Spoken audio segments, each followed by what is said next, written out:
Hello, and welcome to the BigTime Strength Podcast, featuring small school strength coaches from around the nation that are making the big time where they are at.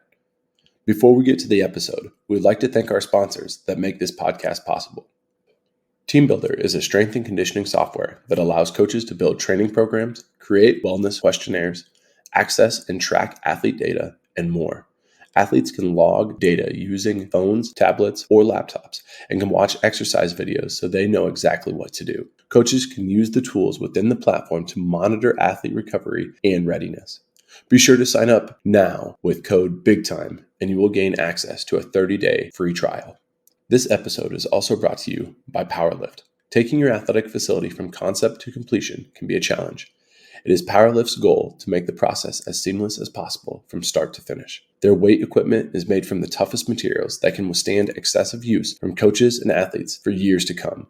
It's sought after for its unique design, customizable appearance, affordability, and superior warranty that training facilities deserve. Powerlift helps design weight rooms with the athlete in mind, and they pride themselves on their ability to outfit athletic facilities based on a team's unique goals. That's why high schools, universities, professional sports teams, and athletic performance facilities around the world have chosen Powerlift to help maximize their strength training goals. Call Powerlift today to be contacted with a rep in your area and give us a follow on Facebook, Instagram, and Twitter to see for yourself why our clients are Powerlift proud. Finally, this episode is also brought to you by Vitruve. Vitruve is a velocity-based training system designed for colleges and high schools around the world. It is accurate, reliable, and affordable. The software is quick and easy to set up and use with a whole room of athletes simultaneously. Coaches have chosen Vitruve because it simplifies VBT and allows them to seamlessly integrate it on a daily basis. Check out Vitruve now for your school's free demo unit. Now, let's get to this week's episode. Hello and welcome to another episode of the BigTime Strength Podcast. Today's guest is Cody Hughes, and Cody Hughes is one of the people that I go to on social media to learn a ton about strength and training in general. And Cody's background, although he's a high school strength coach, he hasn't just been a high school strength coach. And we're not going to go into the background. If you want to learn more about him, he actually has a podcast of his own that he's got a lot of episodes out. You can learn more about his story and that type of stuff there. Also very active on Twitter. And what's beneficial for me, maybe I would say this right at the beginning, is when Cody is on Twitter, there's a lot of things that I learn from him just because he's always pushing the field forward, at least for high school strength and conditioning. And every once in a while, there's be like something, oh my goodness, why have I not ever thought about this aspect? So I always appreciate coaches that are willing to put themselves out there on a social media platform, because knowing there are going to be people that push back hard, but then there's also going to be all this growth that happens because the sharing of information. And so a lot of the growth that I've had is due to Cody and some of the views that he has, and it started to make me think of things just a little bit differently than I had in the past. So thankful for that, Cody. Thank you for coming on the show to talk about your experience and how you're making the big time where you're at. So first of all, welcome. Thanks for being here. Thanks, Preston, man. I appreciate it. Those are some really kind words, probably more than I deserve. But yeah, I've always been known as kind of somebody who doesn't have much of a filter and a free thinker. So the fact that people are seeing positive things from that, especially on social media, is good. But yeah, there's definitely some pushback, but that comes with the territory. And I just hope that I help another coach. That's the only reason why I do it. Yeah, that's great. And honestly, I think there is a lot of opportunity to learn, even when things get a little bit heated or a little bit different viewpoints. I still think that there's growth that happens, and that's always something that's interesting to me, because either way you're learning, right? Good things, bad things, whatever, no matter the situation. But to have the courage to put yourself out there like that, I think that's very, very valuable. So like I said, it's helpful for me at least, and I'm sure there's plenty of other people it's helpful for too. So thank you for doing that, Cody. We're gonna hop just right into the show here. Like I said, if people want to learn more about your background and that type of stuff, they can look you up. But we're gonna hop into what it looks like for your program and some of the mission, like some of the things that you use as cornerstones in your program and what mission you're on for your athletes and for your school. Yeah, absolutely. Especially where we're at, it took me a long time to really figure that out. That's number one, is figuring out what does this place need and what type of environment, city, demographic that we're in, right? And one thing I learned about Madison Academy being in such a pretty big metropolitan area where we compete against public schools as a private school. We're a smaller school, but also in the same area as a big 7A schools.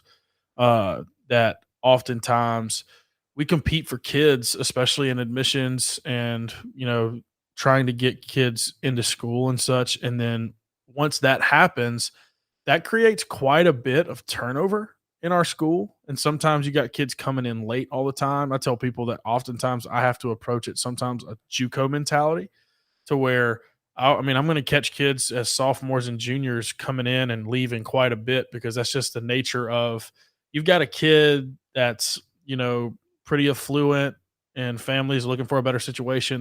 They've got the means to be able to jump around and find it, especially in a place like Huntsville. So we do have some turnover, but I still do my best to lock into our core and develop our athletes long term, starting in the 7th grade. And everything that I do comes back to my core philosophy, which is health drives performance, play more, play better. I mean, that's what it is. And I stole that phrase. I want everybody to understand that. I got that health drives performance is from Alan Bishop at Houston. And basically what that means is that if you take care of health, it'll drive the performance on the long term, because if you oftentimes try to sacrifice performance for health, it's actually going to shorten that lifespan, and you don't want to do the inverse. And the whole goal of those two is to play more, which means play more snaps, more minutes, more games, and play better and enhance for performance. So every decision we make is going to come back to that. And being such a smaller school, technically a 2A size numbered school in Alabama. So think of a graduation class of about 60 to 65. And we've had some monster classes like 90. Well, that was very much an anomaly. But and we have so many kids that play multiple sports. So we have to do a really good job of communicating at a high level within our sport coaches and knowing, okay, really figuring out kind of what this kid is: primary sport A, secondary sport B, and even possibly tertiary sport C, and knowing how to prioritize that of when their in seasons are, but also continuing training and continuing their consistency of developing their bodies and developing all of the things we need to be able to thrive and continue pushing long-term athletic development. It's a real dance here. And it's not as straightforward. There's some really big schools where some strength coaches really work with one sport. It's pretty straightforward. When I was a college strength coach, it was the same way. You have one sport, everybody's on the same schedule, competing at the same time. In high school, it's just not like that. And we also have a ton of kids playing a lot of travel ball. So whether it's club ball, AAU, travel baseball, 7-on-7, all of those volumes I have to take into account, right? So when it comes to figuring out how to best serve our kids back to our mission of and our philosophy of health drives performance is developing relationships and knowing what our kids are even doing. I think that part right there took me 3 years. Like legitimately took me, and I'm going into year 6. So it took me so long to really dip my finger, in this water and get the temperature of exactly what our kids are doing and what's normal in their age and what's going on around with their parents. And knowing, once I started seeing that group that I first got in the 7th grade go on and graduate, right? I finally got to see uh that full cycle. It gave me a really good idea of how to attack things. And things have really evolved over time here with me. I got here when I was 24. Now I'm 30, and we've grown this place to much bigger than what it used to be. Our program's come a long way. So everything still just tries to go back to that philosophy, trying to keep our kids healthy, trying to enhance performance. Where are their weaknesses? How do I coach the kid, not the sport? It's kind of the way I look at it. And we're trying to train with consistency 100% of the time. Yeah, I think when you talk about training with consistency and then also being able to understand all the volume that goes into that, one of the tools that I think you probably made, at least that's where I stole it from, was your stoplight, your in-season stoplight. And what it allows for people to do is when a student athlete comes in, and let's say they are a game day, we'd call it a red day. If they're 1 day out, they're a yellow day. And if they're 2 days out plus, they're a green day. And you just train as normal, where the yellow day is decreased volume and a red day is even more decreased volume. And I'm telling you what, that revolutionized the way that I programmed. It revolutionized my workflow, and it's helped our kids. Our kids absolutely love it, and it is spread like wildfire across the state of Iowa because you. I think I originally saw it either on Twitter or in your book, one of the two, but it's on both places. But holy cow, it just changed everything that we were doing. So when you say health drives performance, it's not just like this saying. It's like you're finding different ways to do that. I've also seen you've got like a volume management thing that you've just made here recently. Yep. Like you've got a system for those things. I think it's at the forefront of your mind, and I think that's something that a lot of strength coaches maybe they don't value enough. They want as much volume in the weight room as possible, or volume in general training as possible, and sometimes I think it's kind of like this, not overdosing, but not underdosing either, right? But like finding this really nice balance of what it looks like, and then doing that for 4 to 6 years. If you get them all the way down to 7th grade. So Yeah, man, I completely agree. It's because I want to be able to provide the maximal tolerable dose. Everybody wants to say minimum effective dose, but like really, kids are they're overdosed and undertrained. Like I mean, they're overdosed and undertrained, right? They get all this crap volume that's not super effective, but I want to know like what their tolerances are, and then like, all right, what do I have to work with? But I want to go extremely hard, in those volumes. The stoplight system story is so funny because the way it was developed was me just trying to figure out a way. I was a first year strength coach at a high school running my own show. I was like, I've never trained multi-sport athletes in the same room before. And I just continued to try to rack my brain on how in the world am I going to individualize volumes for these kids in the same session? Because I was trying to do it inside the card itself, through spreadsheets, and it was a nightmare. Like I was like, this is too much. Like, how do I make this simple? I was like, all right, what's the main driver of soreness? Okay, tons of reps, tons of volume. Okay. Well, can we stair step it to a point where we can encourage training on game day, because our schedule was an alternating block schedule where we had no choice but to train on game day to even get any consistency? So, how do I encourage or incentivize my kids to train whenever we have a game on that day?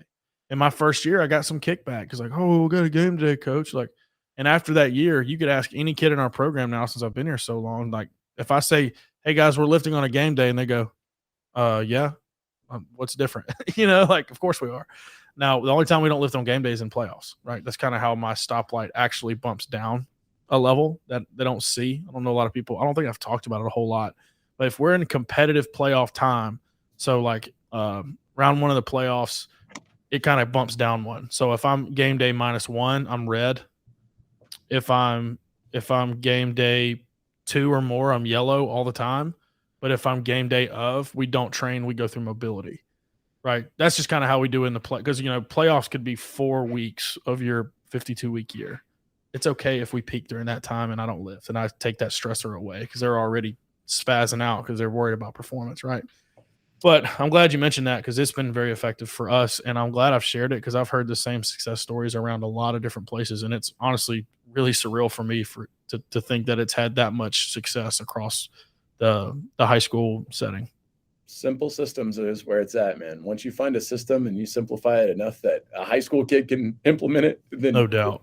that's the bread and butter right there. So when you say that stoplight, the only adjustment that we made is championship season, we playoff time. We're just red all the way through. Perfect. Doesn't Awesome. matter how Love it. we're, and the reason why is because sometimes playoffs are longer. 4 weeks. I don't want, by the time we get to the state championship game, for us to have some drop off in performance in some way. Sure. So it's the same mindset as what you're doing. It's just, Mhm. like allowing a kid to take a red day all the way through. And sometimes, I mean, we allow the kids to choose. We don't say, hey, you have Yeah. a red day or you have a yellow. It's basically up to you. You just have to be You honest in whatever you're choosing. Some kids will get wigged out if they can't lift. It's like part of their routine, right? It's part of their deal. Like, this is what I do. Like, okay, well, then absolutely, let's do it. Great point. Yes. So what does it feel like to be an athlete in your program, right? So you're setting up these systems. You have this core value of health driving performance. What does it actually feel like to be an athlete in your system? To me, I think that we smother our kids with truth and facts. That if you're an athlete in our program, one, you're going to be cared for, very much so. Two, you're going to be coached hard, you're going to be loved hard, and you're going to be told the truth.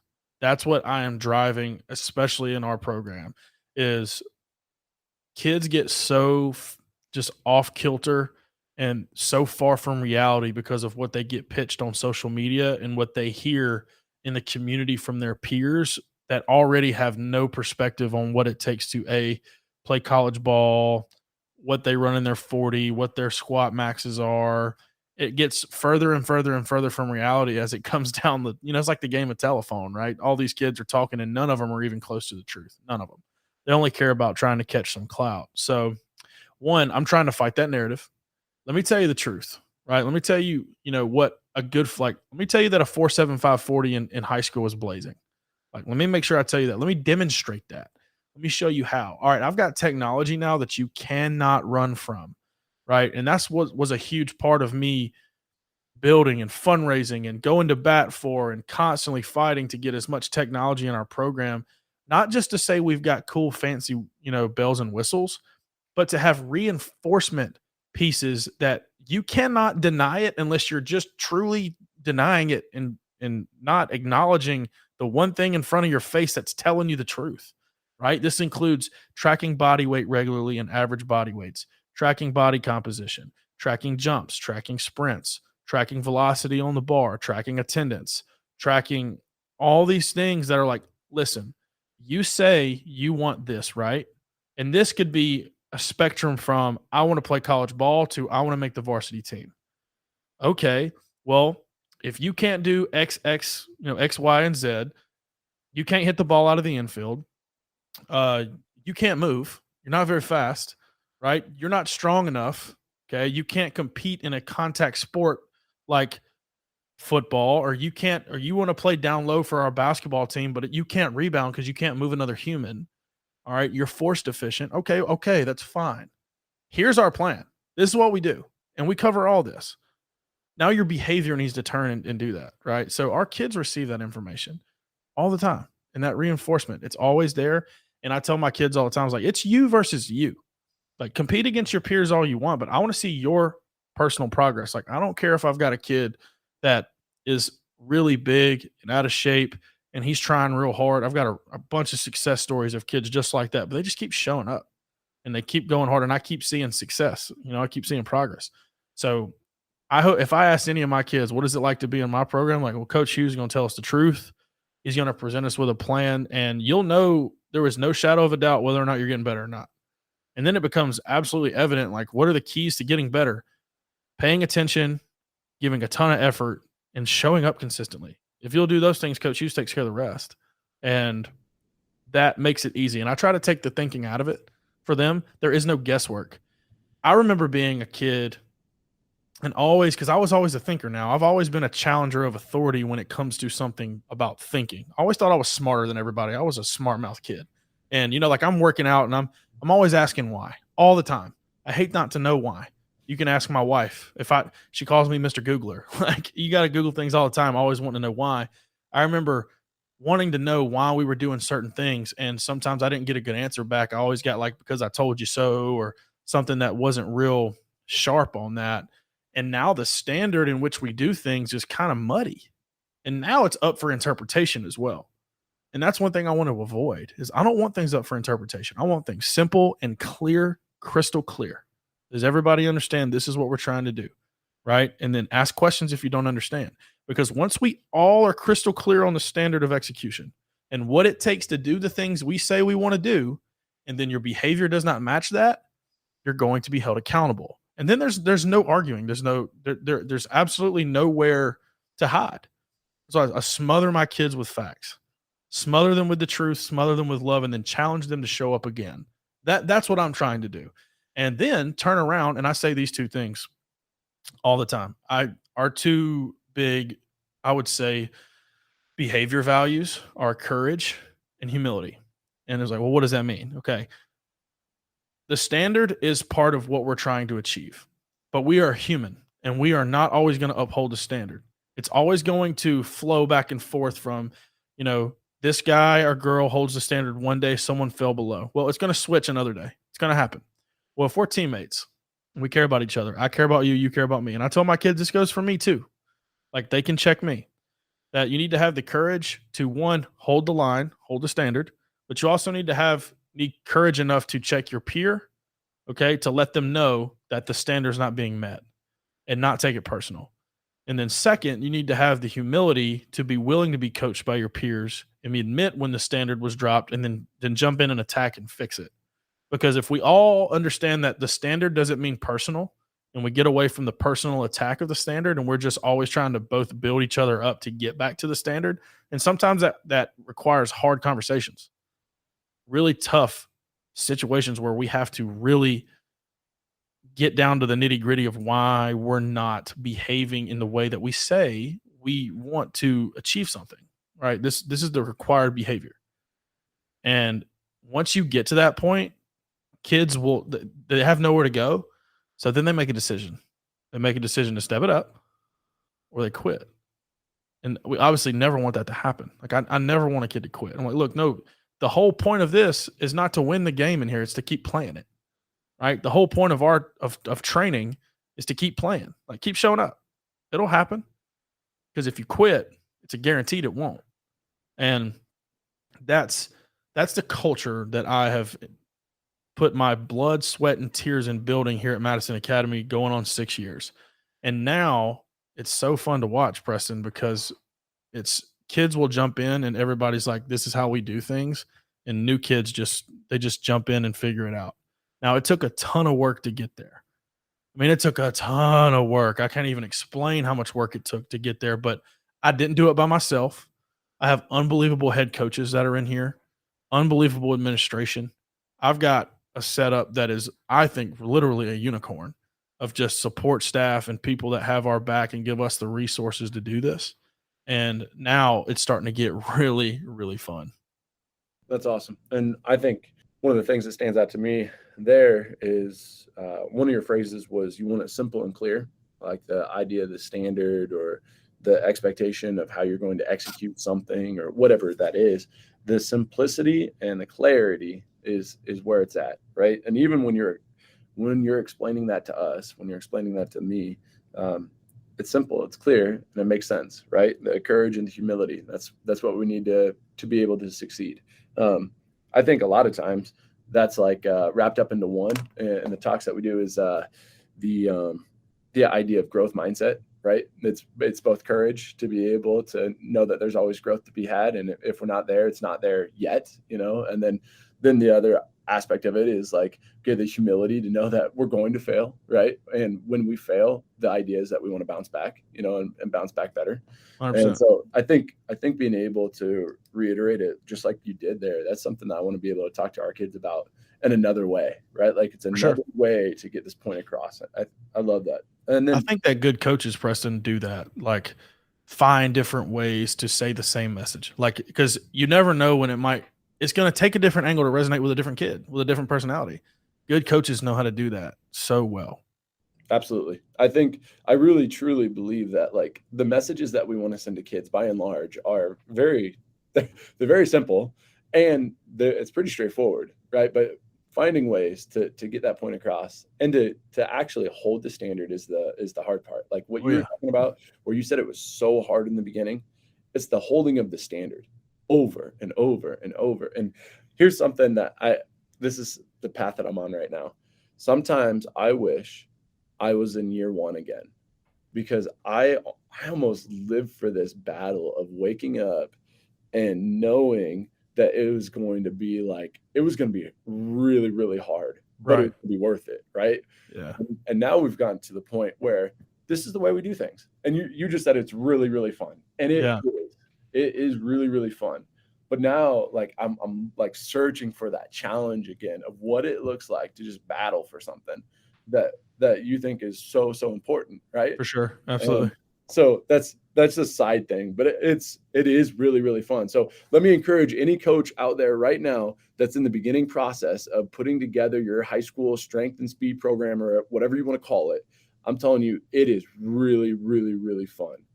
It's really hard, and it's really fun. No doubt. Hey, so a couple times you've talked about tracking. A couple times you've talked about what it looks like to know if a kid is getting better or not, right? And being able to track a number of different things is what you're talking about, like attendance and weight, and actually their KPIs in general. How are you doing that? What are some of your go-to tools for tracking? Some of your go-to tools in the weight room? What are some of your go-to tools for programming? Whatever that looks like for you, what would you like to plug in there? For sure. Yeah. I mean, first and foremost, it starts with attendance, right? Our kids showing up. With you're looking off-season training, or you're looking at in-class training.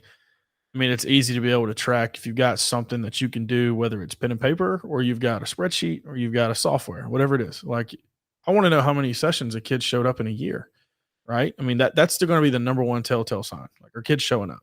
And in order for kids to show up, you need to make an environment that incentivizes kids to want to be around you. So that's number one. Like, make your environment awesome and fun and cool, but also a place to work. So that's number one, is attendance. I do that. So I did it in multiple different ways. I started off taking weights by hand in the year one, and finally got like a commercial scale, and then got some iPads where I started connecting like Google Forms and Jot Forms to spreadsheets to weighing in. So now I have a full blown athletic management system through Rock Daisy. I've been known to be really good with spreadsheets and all the systems that I've built for other people and myself.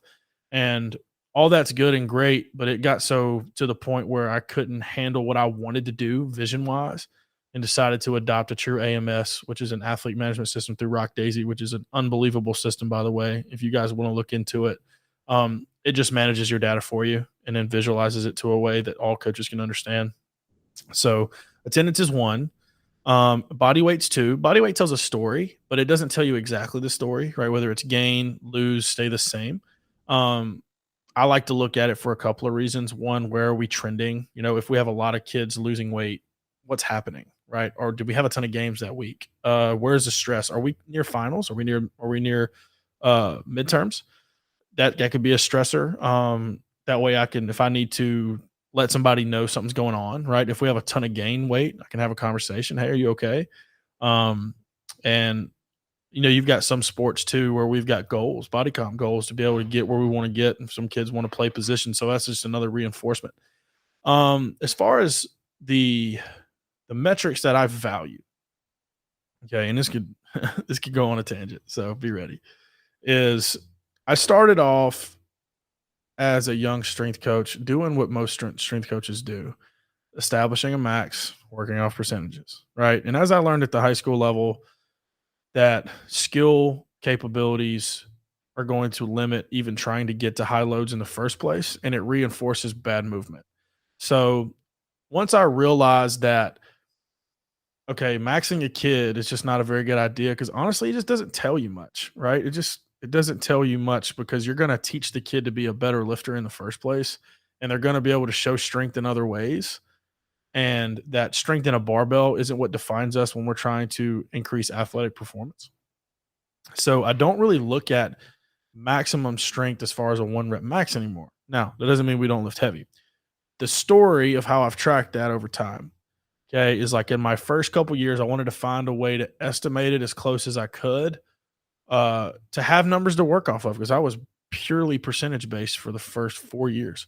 And that is started off with a RPE system, which a lot of people use, try to give a kid, hey, I want you to just score this set for me, and see if you get a little bit of a subjective measure to see if it gets close. I learned from that if a kid doesn't know what 10 is, like if they've never taken it to 11, they'll never know what 10 is, right? And what's that risk? So RPE wasn't great. I was like, okay. Then I moved on to reps in reserve. I was huge on reps in reserve there for a long time, to where we're trying to get to a point where I still know I've got 1 to 2 reps left in the tank, and I can use that to estimate kind of where that's at per lift. just in training, right? We hit a heavy double. Okay, well, how many do you think you had left? Maybe one. Okay, let's take that subjective guess and see if, all right, well, if that heavy double was a triple, what would that estimate to be? Okay, does that run pretty close to our training percentages? And it got pretty close, but in the same gist, kids don't know how many reps they have in reserve. I mean, a lot of times, especially if you ask a female to go to a certain reps in reserve, they'll say they got one left and they can do 10. Like they don't have an understanding, especially young athletes too, that they have no clue that they can push themselves to a certain place. And did I even want to run that risk to do like an APRE system where you actually go to true failure? I didn't really want to do that either. And continued to just use that system to get close until I got my hands on velocity-based training. As far as strength measuring goes, I'll come back to that in a second. I'm going to put that on pause because that's a whole different topic, because that's a major, major topic that I want to talk about. The most important metrics for me are 3 of them. One is our short or early acceleration sprint, which is a 15-yard sprint measured on the back 10 yards. Okay. People want to talk semantics and not call it a fly sprint because it's not long enough, whatever. It's really about, I wanted to sprint, right, Preston? So in the beginning of wanting to measure sprinting, I was just going off a stopwatch and yelling it out. I wasn't even writing it down because I was by myself and I couldn't do it. Didn't have technology. I didn't want to stop the stopwatch, find and write, reset the stopwatch. I didn't have that much time because I've got some turf in the weight room. So I just wanted them competing, because once we called out a stopwatch, kids were trying to beat it. Well, eventually I upgraded to a laser timing system. Actually bought my original timing system I went cheap on, and it was a waste of money. I shouldn't have done it. And I finally upgraded to Dasher, and Dasher's been great for us.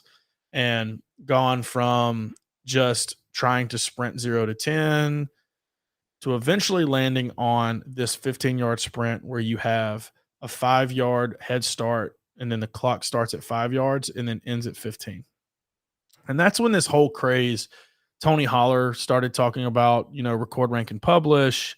I got this run from Tony Villani, which is down XBE Sports in Florida. If you guys don't know about Tony, he's known for his combine training, but also one of the best change of direction agility coaches on the planet.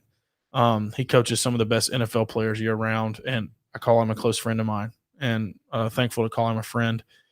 And basically what he told me is that area of sprinting is going to take 7 to 9 strides, and it's about as long as you're going to run in a straight line in any main sporting event without having to change direction. Okay. Sometimes it's way less, but you're not going to run that much longer in a straight line before something happens. Okay, cool. So he called that game speed. And I was like, okay. I also didn't like to measure 0 to like a 0 sprint, because think about trying to get a first move consistently. I wanted reliable numbers. So I was like, okay, well, I need a fly number, which technically means start behind the line. And when you break the laser, the time starts.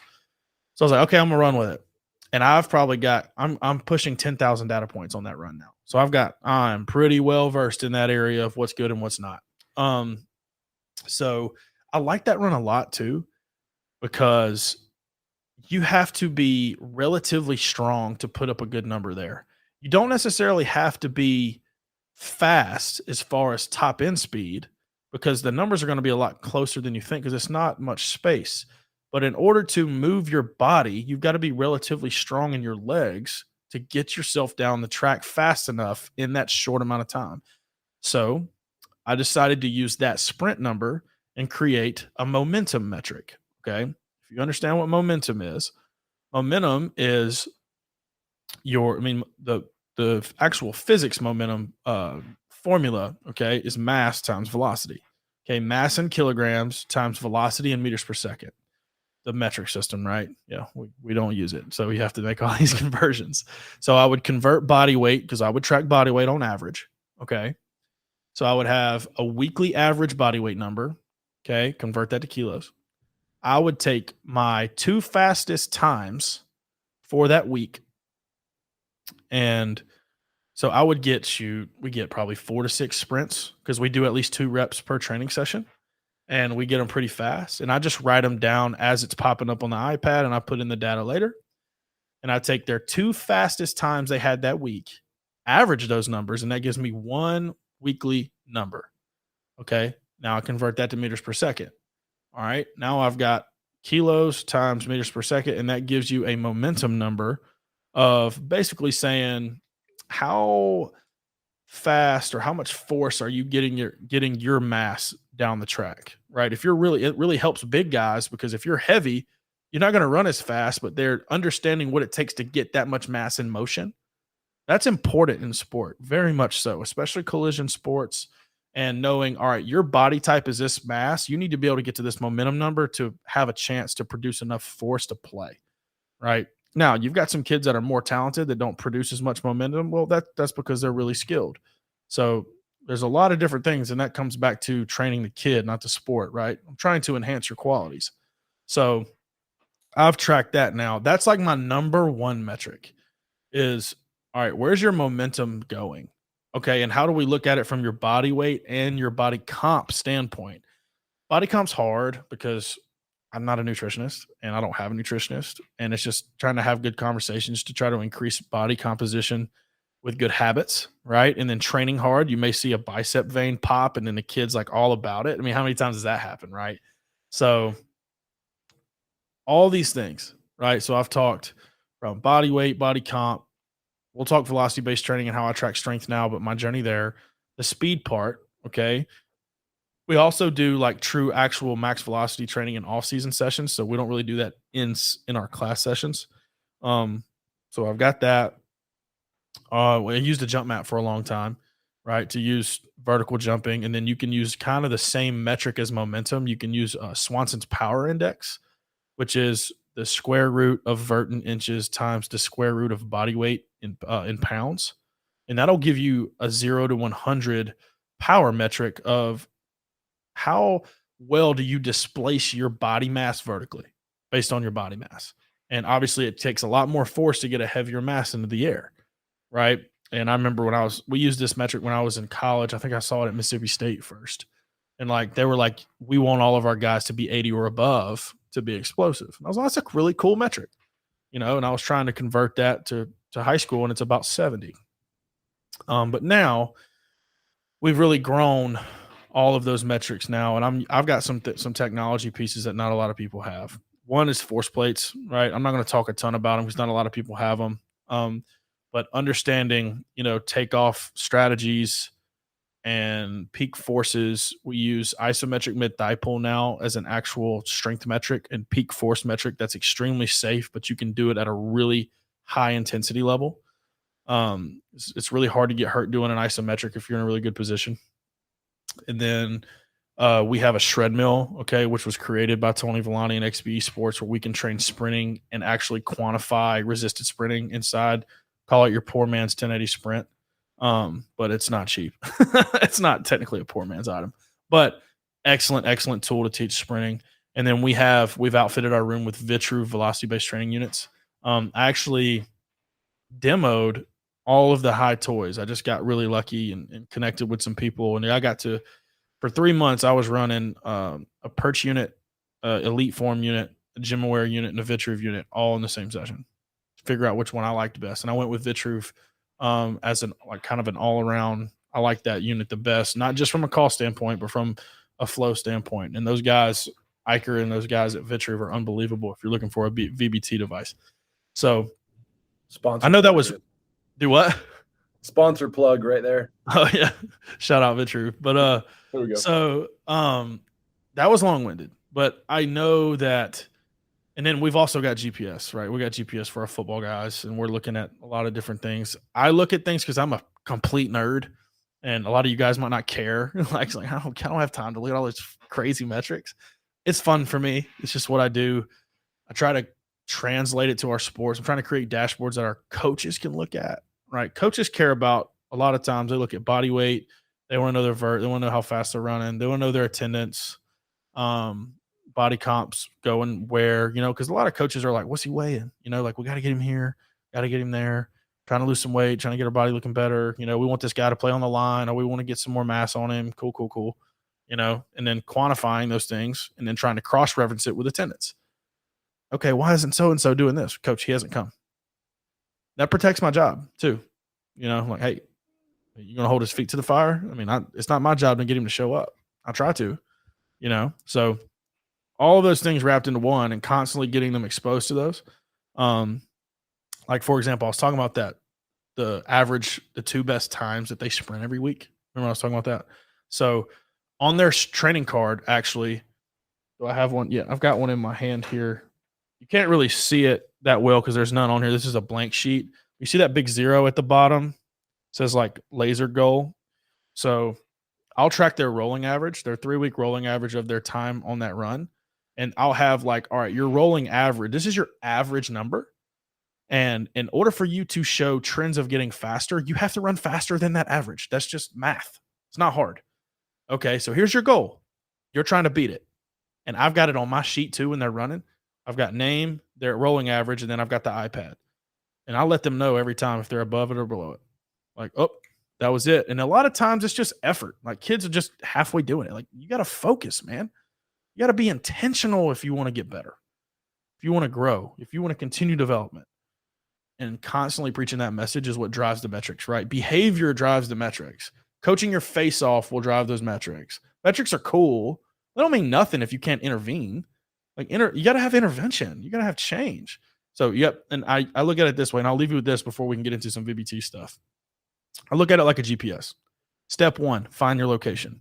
If your location services on your phone aren't good, you're never going to get directions. You're never going to get it.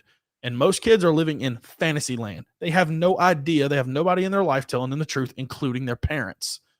This is where you're at, buddy. No, you're not Division I bound. You're 5'5", 130 pounds. Okay? You're not right now, right? Where's our location? Where are we? Okay, where you want to go? All right, cool. Let's set our destination. And then we can draw the map. And as long as you're moving along our route, cool. That's the definition of success to me, right? Now, some kids' roadmap might be from Miami, Florida to Seattle, Washington, and that's a long way to go. But hey, as long as we're trucking, keep on trucking, man, And I try to show them their destination on that map and their progress. Like, all right, hey, man, you're getting there. Now keep going. Now, what are the behaviors to do that? And it's just that's systemic. It's a feedback loop is what it is. And then at the same time, if my kids don't trust me, if they don't like me, they don't respect me, they won't fight for these things, right? We try to create a room that it's the most fun but challenging time of their day. They can't wait to come here because the music's blaring, it's bouncing, their energy's up. They connect with me, they connect with my staff. They love wearing that MA Strength logo on their chest, and they're proud of it. And that's what we're trying to do here at MA as far as how we track things. That was a lot to take in. Yeah, I told you it could be a tangent. I like it. I wrote down a decent amount of notes from that. One of the things that still sticks out to me is you're bringing in so much data, and you talked about Rock Daisy. How is the actual input of data? Is that you? Is that an intern, or is that your students? Oh yeah, good question. Really good question. It's a mix of all. So the kids weigh in themselves. So I have a specific form. They know the first thing they do is they walk in, step on a scale, find an iPad, find their name, put in the form. And it just automates to the system. That's completely automated. And there's also a screen, and I'm looking at it right now. Their name has a red X or a green check if they've weighed in. And that's like their check-in. That's their attendance too. So it counts as one. And if I see a kid here and it's constantly on the screen and the screen's constantly refreshing, I'm like, hey, you're here, but why aren't you weighed in? That's not a championship behavior. That's the first thing you're supposed to do. Why are our priorities not right? First thing you do, come in, check in, then you can chill. So that's automated. The sprinting, I hate automated data for that. It just drives me crazy. Why? Because if I'm pen and paper and I'm typing and I see a kid's name and see a sprint, it's on the forefront of my mind. It keeps me updated to what's going on. Some people like the automation. That's cool. Like I don't use Dasher's roster to where it like automatically goes to the cloud because I feel so removed from it. So I have a paper that I actually sprint. It kind of looks like this. Actually, I've got my clipboard here. So you can see like names. I can see sprint times right there. So I'm just writing it down and then I'll come back and put it in the system. So it's like Rock Daisy is really good because they have really easy inputting forms that look like spreadsheets. So it's just like typing. So that's manual. anytime that we did an assessment, so like we do assessments all the time, whether it's, force plate assessment, vertical assessments, it would be typed into that same data entry. We would type that in for us, and then it would get displayed into our dashboards and leaderboards and things like that. So I try my best to systemize it and automate as much as possible that doesn't take away from our ability as coaches to know what's going on. Right. No, that's good. I think you always have to have kind of like an idea of what's going in. Yeah. So it's honestly better if a coach can write in every number. I've struggled to find enough time to do that, so I've had to find some different ways. That's right. So there's a balance there. I want to hit on that. So like it's like, okay, you want to use automation to be able to scale per unit of time. Absolutely. We want to do more per unit of time, but with more automation gets removal from the information and more risk for error, because kids will hit the wrong button and it'll screw up your data set. So you got to have some checks and balances in there too. And the easiest check and balance is having a trusted coach that's writing it down. Right. No, I totally agree. I totally agree. And one of the things that we'll struggle with is I have to go back through and I have to look at the data and make sure that it is legit. And if it's not legit, then we go back and have to fix it. But that's an easier process for me than just typing it in. I must be just a slow number entry guy too, though. Didn't have enough intern years of doing that. Fingers are bleeding. The next question that I want to get into a little bit then is the journey with VBT. So you said you had the opportunity to test all those different out. Yeah. Now, how are you implementing the unit that you chose, which is also a sponsor of the show? Yeah. So it's actually a sponsor of the show. I thought you were kidding. I didn't know that was a legit sponsor. Oh wow, how about that? Yeah. Shout out Vitru. Okay. So all right, I'll tell you the story. So I've always thought velocity-based training was intriguing because I've always heard the same things, right? Take out the guesswork, auto-regulation, blah, blah, blah, intention, things like that. Okay, cool. Well, I actually demoed a Vitruve unit about a year and a half ago when Rich Burnett was really getting with them and they were new. And I always knew that it was going to be somewhat expensive to try to invest in this, right? And I thought I didn't really know what Elite Form was. I kind of knew what it was. I didn't really know what the systems were. I knew that there's a lot of different ones. There was VMAX Pro. There was can't remember the other one. It was like Rep 1. Yeah, that's it. Rep 1, or it was like called Barbell something at one point. And my very first experience was actually with a VMAX Pro, because that's when I started doing work for Simply Faster. And Simply Faster was like, hey, we'll send you a VMAX Pro and let you play around with it. And I about wanted to pull my hair out. It was just absolutely making me mad. Just one, because I'm an impatient person. I like technology, but I had to learn patience with it, that it takes time to integrate systems. Adding a new piece of technology, you better be ready to be patient if you want to get the maximum benefit from it. I didn't have a lot of that. So that's why my original VBT experience was screw VBT, because I didn't have any patience. So I struggled with the calibration. I didn't understand the app flow. I didn't understand VBT. That was my problem. I didn't understand velocity-based training as a coach. That's why I didn't implement it well. So kind of put it on the back burner.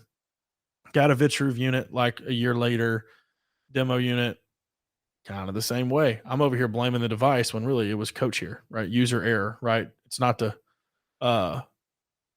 plane, it's the pilot, as Top Gun says. So then I just kept messing around with it. I visited one of my mentors, Riley Allen at Ole Miss, who has Elite Form. He showed me how he does some things. I talked extensively with Rich Burnett and how he had a velocity-based calculator. I mean, he's a genius, and how many things that he showed me on that. And there was just so many different things going on. And then I got a chance. I was like, okay, I'm just going to demo some high-level units, and I'm just going to try it. And I asked for an extended demo, and I got granted it, thankfully. I wanted 3 months. I wanted 90 days. And the Perch unit is really what got me going. And Perch was phenomenal. One, because of the camera-based system, it was hands-free. Kids hardly ever touched it. The workflow was so easy, and there wasn't calibration issues. I mean, that's what you get when you get a high-level product, right? So but I didn't really know how I wanted to implement it. So I was just kind of not judging and just seeing what velocities look like until we had our state clinic this past spring. And Dave Ballou came and spoke for about 2.5 hours. And it blew my mind because the way that he explained how they do things at Bama with elite form just completely turned on a massive light bulb for me. And let me explain. Basically, Dave presented all this data for what he believes does certain things. One of them was if you want to see peak power output in a barbell, it's going to happen at 0.90 meters per second, plus or minus 4. Yeah, that's where it's going to happen. If you want to see the needle move in peak power for performance, that's what you need to see go up. And I was like, okay, noted. Wrote that note down. And then he showed us his programming and then their implementation of how they do things. And they do theirs a little different than how I do it now, but I'm going to explain it what it's turned in for me and why it's been a massive game changer. Okay. When some people think velocity-based training, they think speed. And it's okay to think that because it can be misleading. It doesn't mean we're just trying to move the bar as fast as possible and get a fast readout. What it's doing is actually going to tell you exactly what's happening in the moment and not just blindly picking a weight based off of a one-time estimated or real 1 rep max of what zone or quality you're trying to train. So I did some digging, and Coach Ballou sent us a lot of things that he uses, charts. Everybody knows the force velocity curve of strength, speed, strength, absolute speed. Well, I wanted to break it down even further because I wanted to try to cross-reference it with percentages as well. And I found some crazy things, Preston. It was insane. I ran all of our off-season, about 90 days worth of VBT in our main lifts, mostly focusing on bench, squat, and trap or deadlift. So what I did was I took the same type of approach of competition that Ballou uses at Bama, and it was this. Pick a minimum velocity, any velocity, okay? And you tell your kids your floor, the absolute minimum velocity you're allowed to lift at is this number. Let's call it 0.90, for example.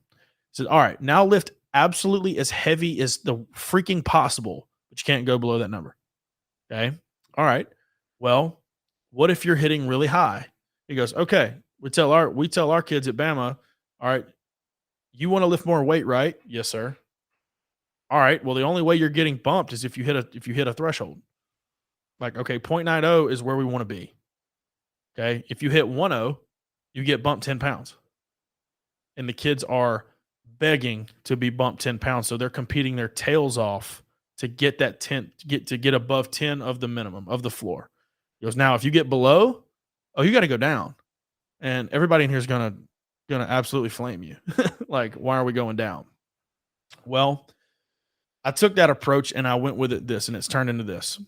All right. I've got that floor, right? I've picked a minimum and it has a correlation with a percentage, but it's not perfect because not everybody has the ability to express force fast.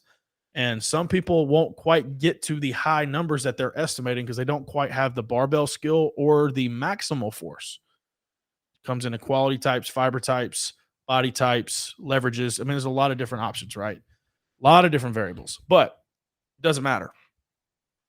We take that minimum velocity, let's say 0.90. We're going to use, and I said, okay, 0.90, 3 syllables, hate it. I want to say one word, 90. Kids know numbers. They know grades. They know numbers. They know high number can be good. All right, 90 is our minimum, guys. Okay, so I will give them a ballpark number based off of, one, what I think it could be, or if I've got a lot of data already involved, I can get pretty close of what I think 90 is and go, okay, if you're 90 to 99, so basically in a 10-point range, you stay the same next set. If you get to 10 points or higher, you get to go up 5 total pounds. Now, only if your set average is that. Let me make sure I'm clear on that. Your set average is 10 points or higher, not just 1 rep. So if you're doing triples, your whole set needs to be average 10 points or higher to get bumped up 5 total pounds. We know the power of 5 total pounds with high school kids. So if you're within 10, so if you're 90 to 99, you stay the same and you're just trying to, so if you're 94, you're trying to get to 95, trying to 96, you're trying to get to that 100 so you can get that bump. Okay. All right, if you miss, okay, so 90 is the minimum. Say you hit 87. If you're within 5 points, you get one more shot, right? You got your average velocity for that set was 87. You get one shot to make it up because it could have been a technical failure. 2 reps could have been great. One rep wasn't that bad, but you were close. But if you miss it by more than 5, it's an automatic 10-pound drop. If you miss 2 consecutive times, so even if you're within 5 and you miss 2 consecutive times, automatic 10-pound drop. And that could be fluid from session to session. But the kids are absolutely fighting each other to get as heavy as possible within the constraint. And that goes back to coaching. If I can create the right environment and constraint and then let them go and give them incentive, I don't have to motivate anybody. They're motivating themselves. So now I pick a minimum velocity of the quality that I want inside the volume ranges that I want with all of that. And I tell them I need this many reps with this many reps per set. So, like, I want 4 sets of 3. So I want 12 total reps, 4 sets of triples. Here's your set average number. Get after it. And they've got your first set's going to be this. It's going to be pretty close. Let's see where you're at today. Do you kill it or are you going to get crushed? And then also me in the background's going, well, how do we do as a team today? Most of us didn't really hit the number that I thought we would. Well, why is that? Did we have a really high volume day at practice? You know, what part of those are questions I look at on the back end, but on the floor, I'm getting after them, telling them to absolutely get after it. And they love that. Now it incentivizes one. They think I'm lifting heavy as possible, but it's within a constraint. Then I coach, the whole coach, I can do more than that. That's light. I'm like, no, but we're looking for bar speed. If you don't have intent or you don't have feedback from that, it's really hard to get them to buy into that. Now, some coaches are like, you don't need VBT to teach intent. I'm like, okay, yeah, cool. I understand that. But it makes it absolutely a no-brainer when you put a scoreboard up, right? You guys count reps. You guys do that at practice, right? I'm sure every single one of the most impressive things I ever saw is when I went and visited the University of Houston and watched their basketball team practice. Every single shot gets charted. Every behavior gets charted because they've got the manpower to do it. All these managers running around, and it gets posted, record, rank, publish, just like Tony Holler talks about. And they're like, there's not a movement you don't get feedback on, so you can't hide. It goes back to our original principle. I want that because you can't hide from that number. Look, you took a rep off. Well, what do we do now? Come on, man, get back in there and hit it again. So now we use that, and on our training cards, basically I've got 6 different PRs. I got 6 different velocities going anywhere from 0.90 down to 0.40 for our main lifts, and they're going to have a PR. So I basically use a 60-day PR, so about a 2-month PR. As that's what I'm using right now. It's probably going to change. Of like, all right, if I've surfed that curve somewhere in our training and you've trained with velocity enough, which we will, I've got numbers, and that's going to match whatever we have in our programming that day. And if you want a PR, you got it right there, but you got to follow our rules. If you don't quite get there, sorry, follow the rules, follow the plan. And guys go absolutely nuts. Girls go absolutely nuts. And it's fun because you can really use that velocity tool, the same exact approach with young kids, and give them keep the velocity high, right? And if they ever hit a velocity that goes low, they'll never fail a rep, ever. You don't have to worry about failed reps if you can control a constraint of velocity. All right, I know I can't do too many reps if they're not very skilled because they're going to die out pretty quick because their capacity is not there and their skill level is not there. But I also know that I can keep the velocity. I'm never going to go below 0.75 with a middle schooler. I'm just not. I'm going to build reps 0.75, and if they get below 0.75, they know that I'm going to lose my mind and go, what is our goal? We're trying to get better here. You're not proving anything to anybody that you can trap bar 225 and that looks like a dog taking a crap in the yard. Like, it's just not proving anything. You know what I'm saying? Like, so, and I ingrained that early. And now that's the power of using velocity-based training is just it's just instant feedback. And then I can export Vitruve so easily into Rock Daisy, into my system. It spits it out. I can see where we're at if we're going. And I want to see if that 0.90 number is going up. Now, I ran an experiment because everybody sees the velocity compared to percent 1RM charts, right? Okay, this percent 1RM is usually this velocity. Okay, cool. Well, I noticed that that's obviously not going to be verbatim for everybody. Everybody's curve is not going to be exact. And I used Rich Burnett's chart for this, where you can put in velocities and see where their curve is, and then you can see what their R squared is or their variance is. If you don't know what that means, is the higher the variance number or the closer to 1 the number is, the more it says it's responsible for that occurrence. That's the best way I know to put it. So basically, I created a perfect curve from 0.90 to 0.40. I got to about 0.998 of what those weights would be. Right? All right. And then what it would estimate what our 1 rep max would be. And I used it for a bench press. And I noticed our most talented football players that are going to play college, I usually use it for 2 O-linemen that have that both have Division I offers, that their max number didn't reach their estimated 1 RM, but their peak power numbers fully exceeded what it estimated based off what their lower strength number was. So I was like, whoa. Just because they're not skilled enough to hit a 315 bench, they're moving 205 faster than most 345-pound benchers, because that's how we train. And that's also in the time frame that our O-lineman is going to stick you in the chest on the field. So, yeah, you can be cool about your 330 bench all you want, but if you don't move this weight fast enough, I'm going to beat you to the party. Like, you may have the finest girl you have, but the party's over by the time you got there, dude. It didn't matter. We're going to beat you on the field. And that's the message we send. And I saw that trend. I saw that in the experiment. Now, that's just kind of a one-time occurrence. So I'm trying to prove that wrong still. Like, what did I miss? What did I miss? Is that just a one-time thing? Can I keep digging? Can I keep digging? Is kids that are really good and do things well, is there a bigger trend there that I'm going to look at 2 years down the road? I got a hunch that I think it will, but it might not, right? So that's where I'm at in my journey and thinking, okay, now I can even push even more while 1 rep maxes aren't that important. Other than people that love the 1 RM for the culture reason, but I got a counter argument for that. Sorry, Cade McGee, I love you to death, but I still think it's stupid. But and Eric Cash, big 1 RM guys. That's fine. Cool. I love y'all to death, and I'll see you guys next week. But at NatCons next week, if you guys are gonna listen to this later. But so huge tangent. I hope I got my point across. I hope it was helpful. Is there anything I need to expand on or clear up? Because I went crazy on that. 2 things I've got comments on. I think the path of going down, this is kind of funny, right? It's a mixture of APRE and VBT. And kind of the godfather of both of those things was sitting at Ryan Mizzou. Man. Yeah, he was sitting at Mizzou all the way back in like the early 2000s. And I bet he's got a chart somewhere that does exactly what Alabama and what exactly. No doubt, man. We're not inventing the wheel. Yeah, I guarantee like this guy, he never put any of this stuff out, but I'm sure this is where he was at. And I interned at Mizzou for a short stint right before my grandfather passed away, so we cut it short. But one of the things that I was there for, and one of the reasons I wanted to be there, was because Coach Brian Mann was there. And it's just unreal how this is starting to unroll this way. And so you've been doing this for a little bit. I've been messing around with this ever since I talked to Mike Bewley.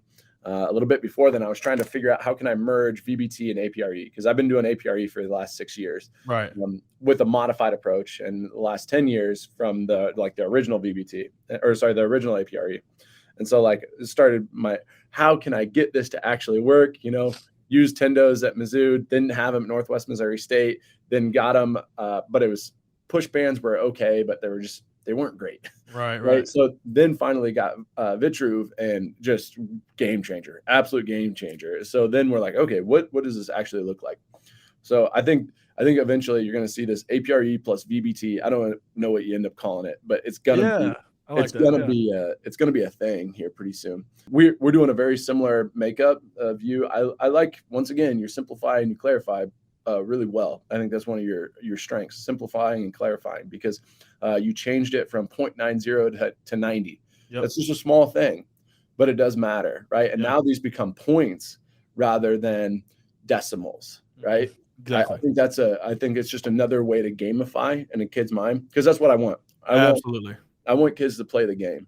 So I really like that. And it's all about intent and bar speed. And now if we can do it within these ranges, and we can prove to a kid that power matters, that strength is great, speed is great, but power is where most games are going to be won, right? In a lot of different ways, power is going to be the thing that is super, super important. For sure. Now we're going to get more and more kids involved. The last thing I want to push up against a little bit is the idea that, just because it's heavier isn't going to produce as much power in general. Right. What I'm trying to say is when you have a lighter weight, you can move it faster so that the peak power is going to end up being higher. So I have a 500-pound deadlifter right now.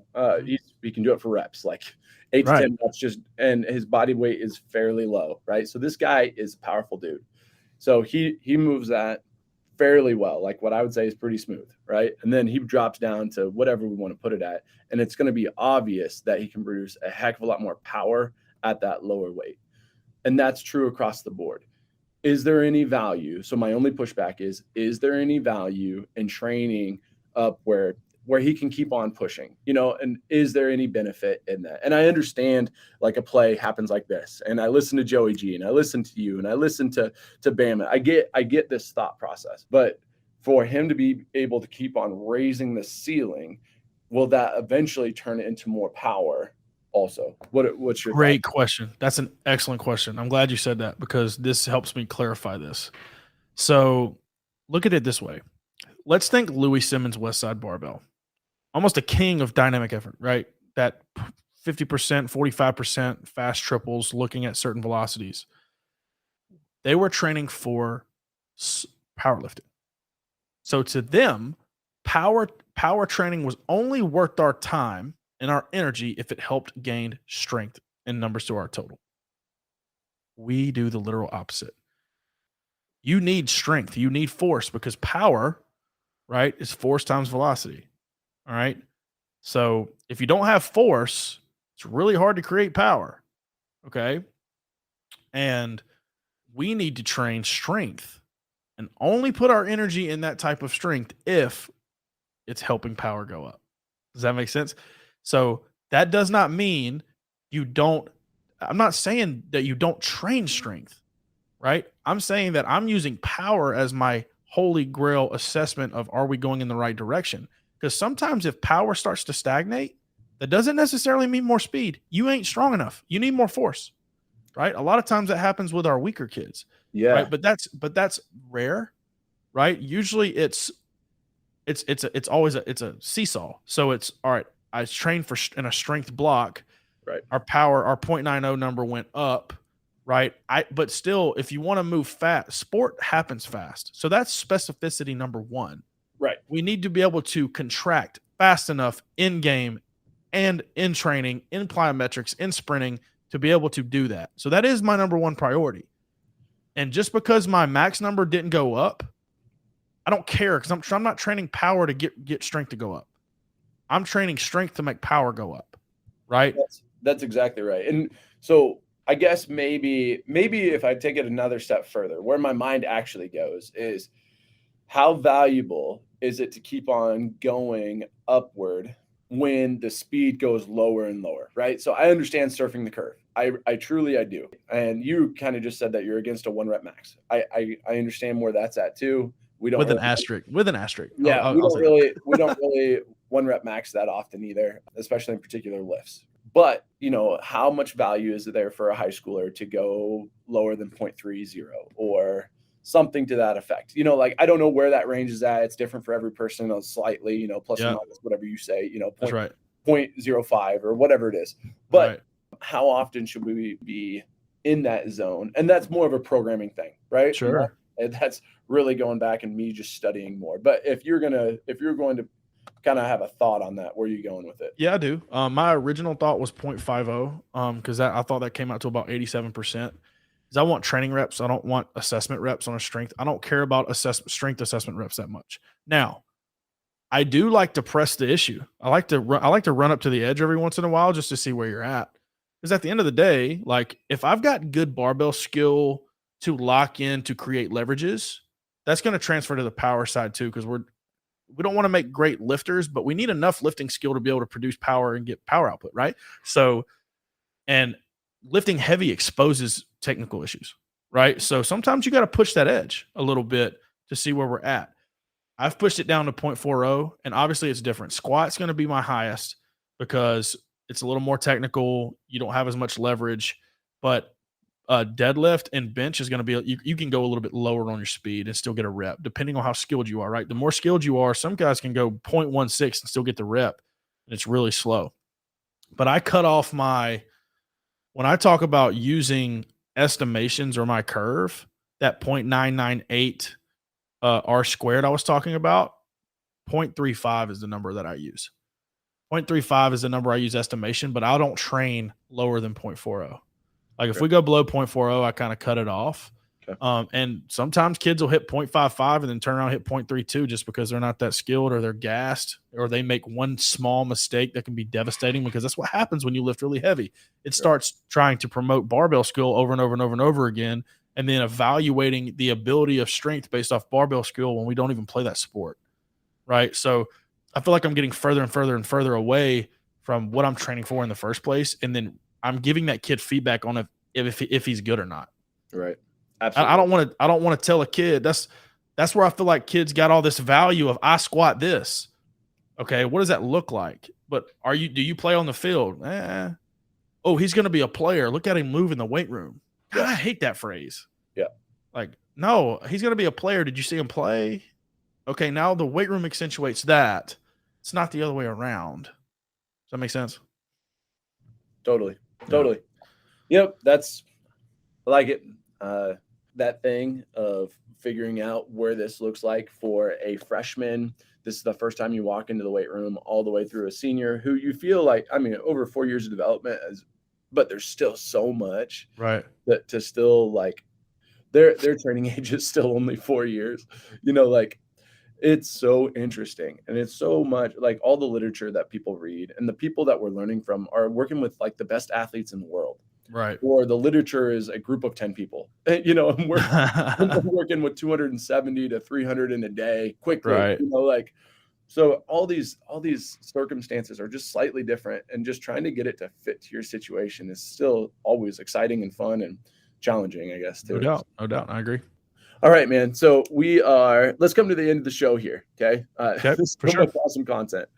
And I know everyone will get away from the real purpose of why we're doing what we're doing. You as a strength coach, and same for me. But then also with this podcast is like, what does it look like to make the big time where you're at? And I want to know how you're doing that.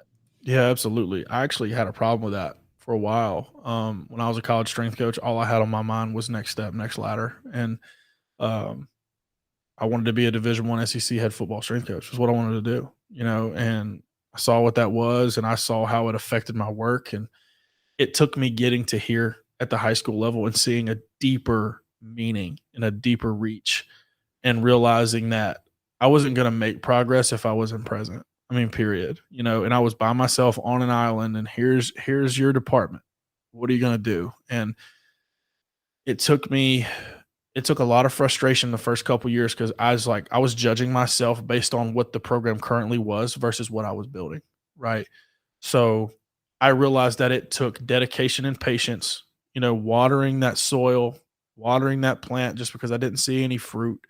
And then realizing like, okay, I can't do this by myself. Set your feet where you're at and learn the organization as a whole, as your school, top down, president to janitor. You need to know it inside and out. So I started investing in relationships with everybody, teachers, lunchroom people, our administrators, our coaches, people that are inside our community, our donors, everybody around. And I was like, okay, like if I get people to believe in this, we can get it where we want to go. And then on the inside day to day, it's just having fun with the kids, man. Like I want the kid to walk out and come back in and want to look forward to hanging out with me, because you don't realize it until you've been in a place long enough. I was in college for like 9-month stint, 6-month stint, 1 year stint, and then I got here. I got so emotionally attached to my first class, like my 9th grade class. I was so used to kids going in 1 year and leaving, right? That was just what I was doing. But the 9th grade class that was in my high school class that went and graduated, that I had them for 4 years, it hit so different, Preston. Like I felt like they were my child, like they were my children. Like, and then they're gone and you don't see them. They are graduated. They are adults. Like, good luck seeing them again.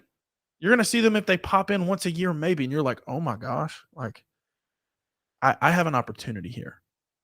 to invest in these kids in bigger ways so they can go out into the world and they're going to remember what I said, good or bad. And it's going to resonate with them one way or the other. And there's so many times I had a kid in here the other day, that same class I just told you about, went on to try to play football at Division I, and he looked at me and was like, Coach, like all the stuff you said, it's crazy how much you just tried to tell me what it was like and what it was going to take, and I just wouldn't listen. But man, I get it now. I live for those moments, and being where I'm at. And there is something to say about digging into a culture, digging into an organization, and making it what you want it to be, not wishing it could be something else. Go to work and find how. Leverage everything you can. A lot of people probably look at my program and think, "Oh, can't hide money. Oh, you're so blessed. You've got force plates. You've got this, that." And I was like, "Dude, did you see year one?" Like, yeah. I mean, do you even know you know what it was like when we had our previous administration here? Do you know what it was like when I had a former head coach? Like, you don't even know where we were at. And if you want something special, it's worth to build it. And you can't just walk into a situation because it won't mean near as much. And those kids won't mean near as much. And this place is so special to me. Like, I'll be honest with you. It's going to be really hard that you don't look up and see Cody Hughes, NHSSCA member for 30 years, and he's been at Madison Academy for that long. Like, I really believe that. And I love this place. And I know that's not the same way that everybody else looks. Some people are very nomadic. They like to move on and rebuild, especially coaches. That's cool, man. I have no hate for you. I've got all love for you. But making it the big time where you at takes sacrifice, takes time.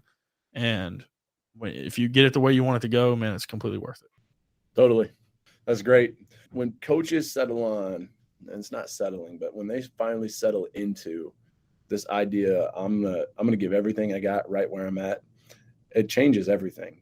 It changes the external, but man, does it change the internal. Yeah, Oh my goodness. Yes, absolutely. That's great. Thank you for coming on. Thank you for spending your time. Thanks for teaching me. I love the opportunity just to continue to learn, and I hope our listeners get something out of it too. I know they will. And yeah, just thanks for your time, man. Yeah, man. Absolutely. Love to do it.